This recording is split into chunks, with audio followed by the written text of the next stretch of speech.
क्या आपने कभी कुछ नोटिस किया है कि कुछ लोग बिना कुछ बोले जब रूम में एंटर करते हैं तो सारा अटेंशन ग्रैब कर लेते हैं, और कुछ लोग बहुत ज्यादा बोलते हैं लेकिन उनकी प्रेजेंस फिर भी फील नहीं होती। इसका रीजन लुक्स या कॉन्फिडेंस नहीं है, इसका रीजन एक वर्ड है, ऑरा। आज ऑरा वर्ड हर जगह ट्रेंड कर रहा है। Instagram reels, YouTube short, podcast clip, हर जगह आपको यही सुनने को मिलेगा। पर एक्चुअल में ये ऑरा होता क्या है, इसका कंसेप्ट आया कहाँ से, और ये वायरल इतना होने क्यों लगा है अचानक से, और क्या सच में ये हमारे पर्सनैलिटी और लाइफ में इफेक्ट करता है? चलो आज इस वर्ड को हाइप से निकालकर रियलिटी में समझते हैं। और कोई ये नया कंसेप्ट नहीं है, ये बहुत ज्यादा पुराना कंसेप्ट है। एंशियंट सिविलाइजेशन जैसे इंडिया, ग्रीस, इजिप्ट, इन सब में हमें ऑरा का मेंशन मिलता है।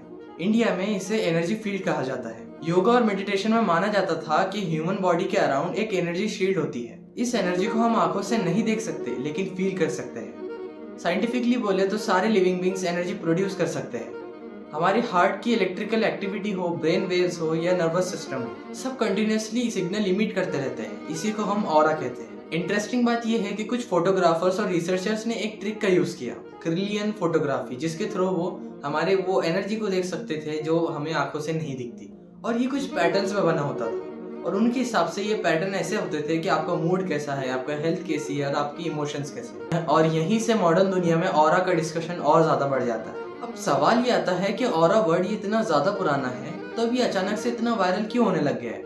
इसका सिंपल सा आंसर ये है कि सोशल मीडिया और सेल्फ इम्प्रूवमेंट कल्चर। आज लोग सिर्फ सक्सेस नहीं चाहते, आज लोग वाइब, प्रेजेंस और इम्पैक्ट चाहते हैं। जब कोई उन्हें काम, कॉन्फिडेंट और सिक्योर पर्सन दिखता है तो लोग उससे कह देते हैं कि तुम्हारा ऑरा अलग है, यानी उसका बहुत ज्यादा ऑरा है। जैसे सेलिब्रिटीज, लीडर्स, क्रिएटर, इन सब के लिए एक स्टेटस सिंबल बन चुका है। और ये ऑरा जो है ना, इसलिए ज्यादा चल रहा है क्योंकि लोग थक चुके हैं फेक कॉन्फिडेंस से, जैसा लाउड बोलना, ओवर एक्टिंग करना वगैरह वगैरह। अब ये सब उन्हें आउटडेटेड लगने लगा है। आज जो साइलेंट कॉन्फिडेंस में है वो बिना प्रूफ दिए रिस्पेक्ट ले जाता है, उसको ही ऑरा कहा जाता है, यानी उसका ऑरा बहुत ज्यादा है। अब इसमें एक इम्पॉर्टेंट बात ये आती है कि ऑरा कोई एक मैजिक पावर नहीं है। ऑरा का सीधा कनेक्शन हमारी पर्सनैलिटी, मेंटालिटी और इमोशंस पर होता है।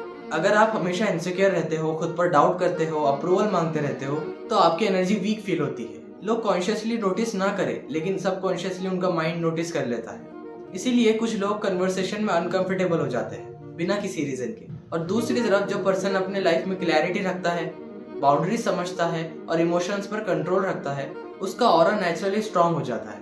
वो ज्यादा बोलता नहीं लेकिन जब बोलता है तो लोग सुनते हैं। वो अटेंशन मांगता नहीं, उसे ऑटोमेटिकली मिल जाती है। ऑरा हमारी एक पर्सनैलिटी का एक एक्सटेंशन है। ये हमें रिफ्लेक्ट करता है कि हम कैसे ट्रीट करते हैं अपने आप को। सेल्फ रिस्पेक्ट, सेल्फ कंट्रोल और इनर पीस, ये सब मिलके ऑरा बनाती है। ऑरा सिर्फ एक स्पिरिचुअल टॉपिक नहीं है, ये एक साइकोलॉजिकल टॉपिक भी है। अगर आप कॉन्स्टेंटली जेलस हो, नेगेटिव थॉट्स में फंसे हो, तो वो एनर्जी आपके बिहेवियर और बॉडी लैंग्वेज में दिखने लग जाती है। और जब आप ग्राउंडेड हो, फोकस्ड हो और इमोशनली स्टेबल हो तो बिना बोले ही आपको सब नोटिस करने लगते हैं। अब इसमें एक इम्पॉर्टेंट बात ये आती है कि ऑरा एक परमानेंट चीज नहीं है, ये चेंज होते रहती है। आज आपका ऑरा स्ट्रांग हो सकता है लेकिन कल वीक भी हो सकता है। स्लीप, डाइट, थॉट, कंपनी, ये सब आपको इफेक्ट करती है। इसी वजह से ऑरा इंपॉर्टेंट हो जाता है, क्योंकि ये लोगों को इम्प्रेस करने का टूल नहीं है, ये आपकी इनर हेल्थ का इंडिकेटर है। स्ट्रॉन्ग ऑरा का मतलब होता है कि आप अपनी लाइफ में अलाइंड हो, और वीक ऑरा का मतलब होता है कहीं ना कहीं आप में अभी भी कमी है। आज के फास्ट वर्ल्ड में हर कोई एक एक्सटर्नल सक्सेस चेस कर रहा है, लेकिन ऑरा हमें याद दिलाता है कि सबसे पहले खुद में झांकना सीखिए। आप जितने आपके थॉट्स क्लियर रखोगे, इमोशनली स्टेबल रहोगे, उतनी आपकी प्रेजेंस फील होगी। इसलिए जब नेक्स्ट टाइम कोई बोले कि ये बंदे की ऑरा अलग है, यानी वो अपनी जिंदगी में अलाइंड है। और ये भी समझ जाना कि वो सिर्फ लुक्स या कॉन्फिडेंस की बात नहीं कर रहा, वो उस इंसान के अंदर के वर्ल्ड की बात कर रहा है। और ऑरा का सबसे बड़ा पावर ये है कि वो फेक नहीं हो सकता, इसे कॉपी नहीं किया जा सकता, इससे सिर्फ बिल्ड किया जा सकता है थ्रू सेल्फ वर्क, अवेयरनेस और डिसिप्लिन। और शायद इसी वजह से ऑरा वर्ड ये इतना रेसोनेट कर रहा है, क्योंकि फाइनली लोग समझ रहे हैं कि अट्रैक्शन बाहर से नहीं अंदर से आता है। और अगर आप भी अपना ऑरा स्ट्रांग बनाना चाहते हो तो सबसे पहले खुद के साथ ऑनेस्ट रहना सीखो, बाद में ऑटोमेटिकली सारी चीजें हो जाएंगी। इसी के साथ मैं ये वीडियो एंड करता हूँ। आई होप आपको वीडियो अच्छा लगा होगा। वीडियो अच्छा लगा तो लाइक करना, चैनल को सब्सक्राइब करना। मैं मिलता हूँ आपसे अगली वीडियो में।